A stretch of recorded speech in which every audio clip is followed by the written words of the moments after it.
안녕하세요, 조스픽입니다. 교회가 영적인 이스라엘이다. 과거의 이스라엘의 사명을 오늘날 교회가 대신하고 있다. 그러니 오늘날 이스라엘 땅을 쳐다보고 하나님의 계획을 운운하고 유대인들의 회복을 언급하는 세대주의 세력들은 사탄에게 속고 있는 것이고 교회를 미혹시키고 있는 것이다. 여러분들은 이러한 주장에 어떤 생각을 가지고 계신지요?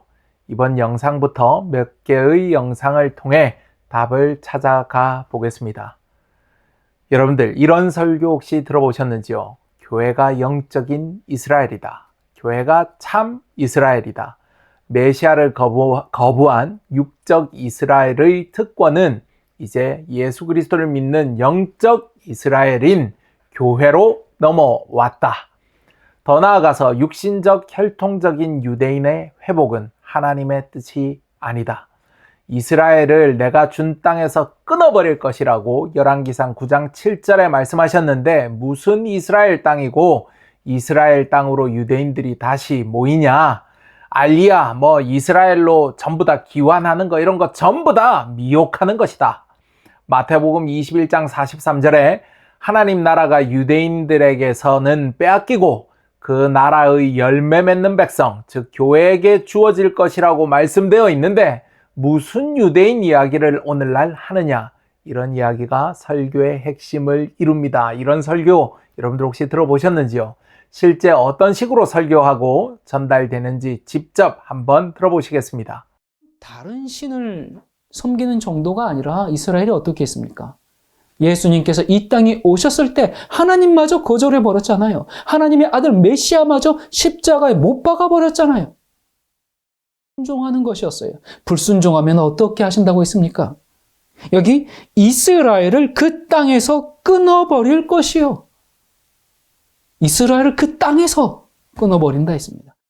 교회가 영적 이스라엘로서 예수님을 거부하고 핍박하고 십자가에 내준 혈통적 이스라엘을 대체했다고 주장하시는 분들의 이런 설교, 이런 주장은요, 단순히 교회가 이스라엘을 대체했다는 데서 멈추지 않습니다. 오늘날의 이스라엘 국가는 하나님의 뜻과 계획이 아니고 교회를 미혹하는 사탄의 계략이라고 설교합니다. 현대의 국가적 이스라엘 역시 하나님의 뜻을 이루지 않고 있으며 앞으로도 그럴 겁니다. 오히려 현대 국가적 이스라엘은 이 시대의 기독교인을 미혹하는 속임수의 역할을 하고 있어요. 사탄이 우리의 분명한 정체성을 깨닫지 못하게 하고 주님께서 주신 사명을 완수하지 못하도록 하기 위해서 육적 이스라엘이라는 거대한 함정을 파놓았어요. 약 15만 명의 구독자를 보유하고 있는 손계문 목사의 설교 중 일부였는데요. 제가 나쁜 사례의 예는 주로 공익적 목적으로 한국 교회에서 논란이 있는 목회자들의 설교를 사용합니다. 수많은 설교를 하면서 목사님들도 사람이니까 몇 번 틀린 말씀 하실 수도 있고 실수하실 수 있다는 것을 제가 잘 알기 때문에 전체적인 맥락에서 논란이 없는 목회를 하시는 분들의 설교는 웬만하면, 왜냐하면 제가 하나님 사역하시는데 하나님께서 역사하시는데 방해가 되면 안 되지 않습니까? 그렇기 때문에 그런 분들의 설교는 웬만해서는 제가 거의 인용하지를 않습니다. 여러분들께서 그러니까 논란이 있는 손계문 목사의 설교니까 문제가 있겠지 이렇게 생각하시면 안 된다는 것을 말씀드리는 겁니다. 한국 교회의 정상적인 목회를 하신다는 분들도 상당수 이런 설교를 하고 있습니다. 손계문 목사 개인의 설교를 지적하려는 의도가 아닙니다. 손계문 목사 개인을 공격하려는 의도도 전혀 아닙니다. 한국 교회에서 공공연히 설교되는 이런 내용들, 교회가 새 이스라엘 또는 참 이스라엘이고 하나님의 백성으로서 이스라엘을 대체했다는 신학 자체의 문제를 다루고자 합니다.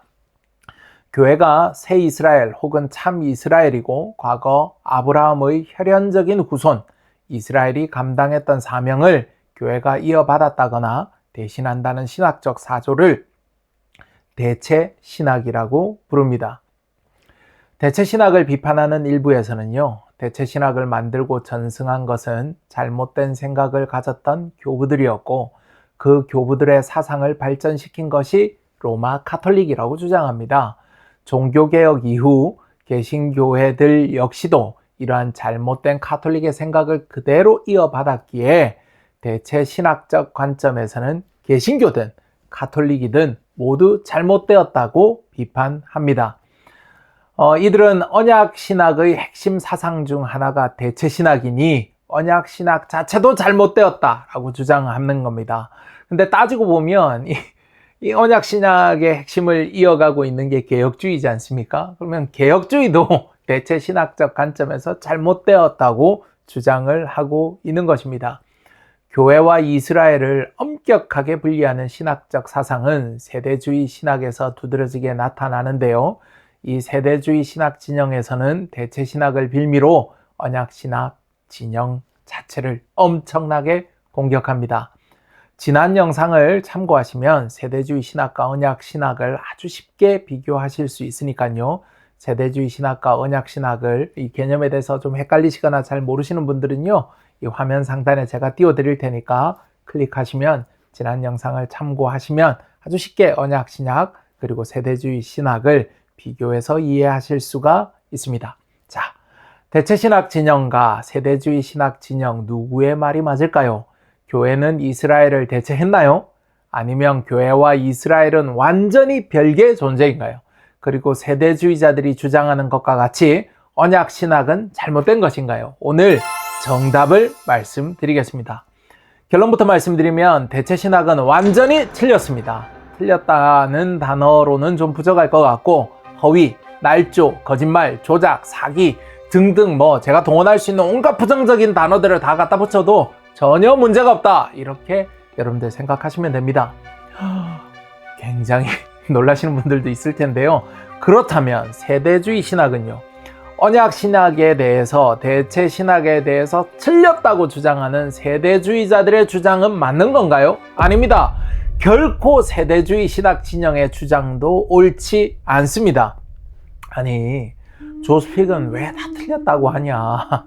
조스픽 너만 맞냐? 아닙니다. 저만 맞다고 하는 게 아닙니다. 오늘 정확한 역사적인 사실을 통해서 확인해 보겠습니다. 먼저 완벽한 허위, 날조, 사기, 거짓말에 해당하는 대체신학에 대해서 먼저 살펴보겠습니다.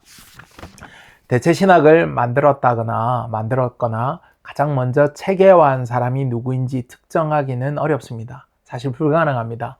어떤 기록에도 누가 가장 먼저 이런 대체신학적 주장을 했고 누가 이런 사상을 만들었다는 내용 기록이 없습니다.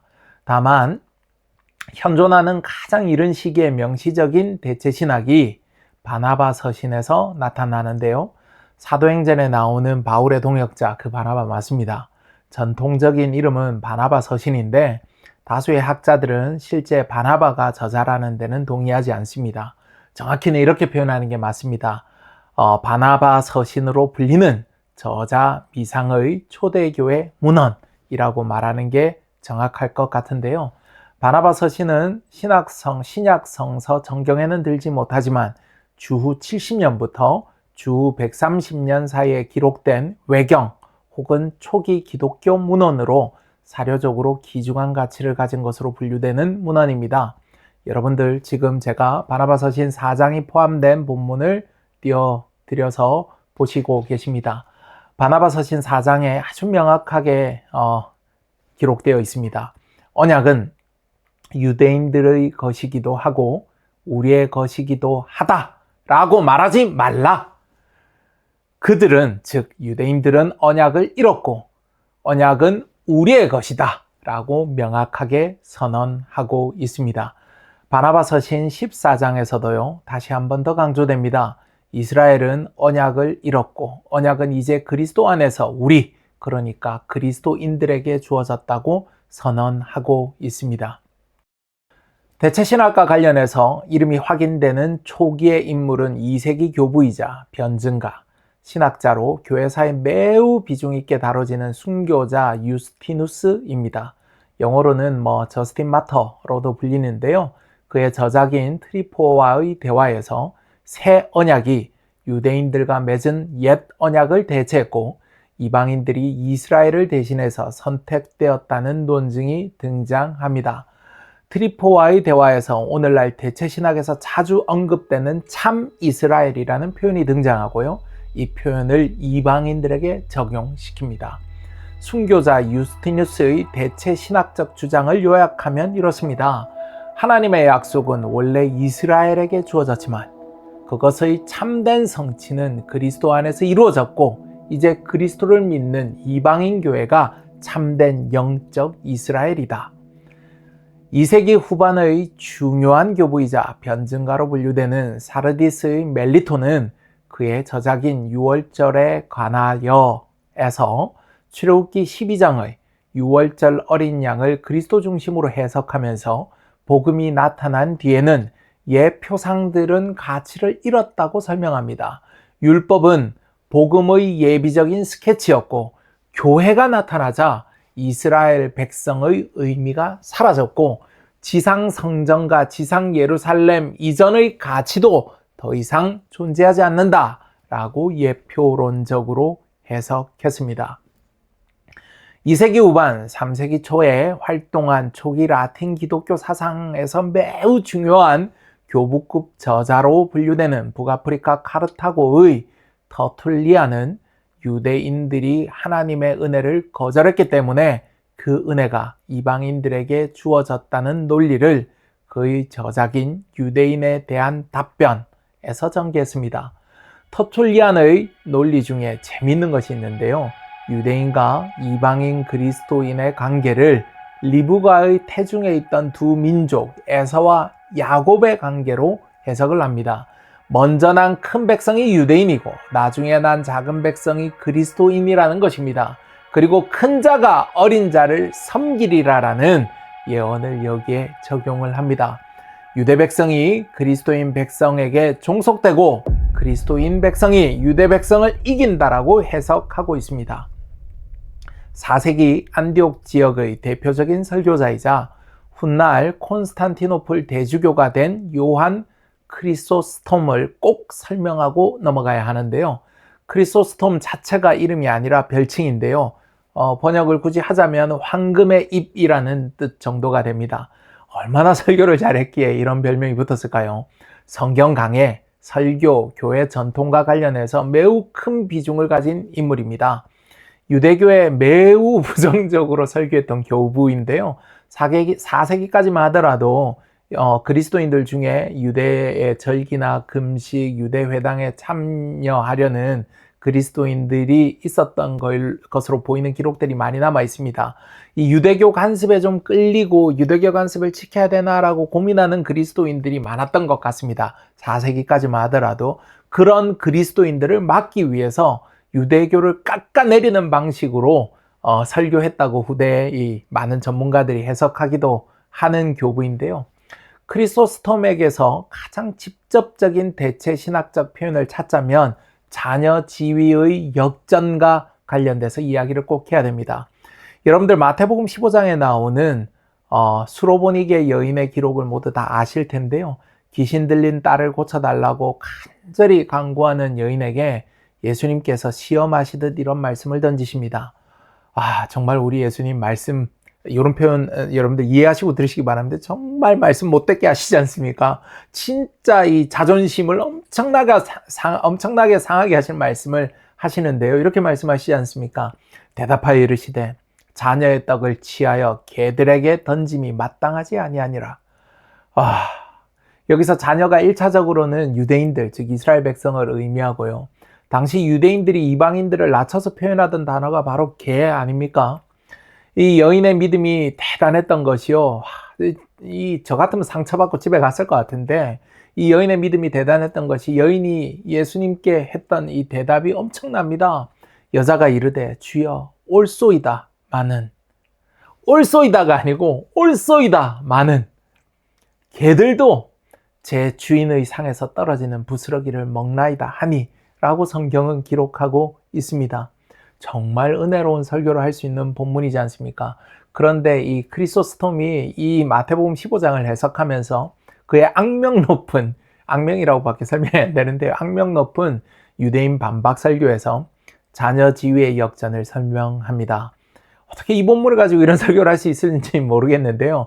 처음에는 유대인들이 자녀이고 이방인들이 개였지만 이후에는 순서가 바뀌어서 이제는 유대인들이 개가 되었고 그리스도인들이 자녀가 되었다고 설교합니다. 크리소스톰의 신학적 주장은 분명합니다. 언약 백성의 자녀 지위가 유대인에게서 그리스도인에게로 넘어갔다는 것입니다.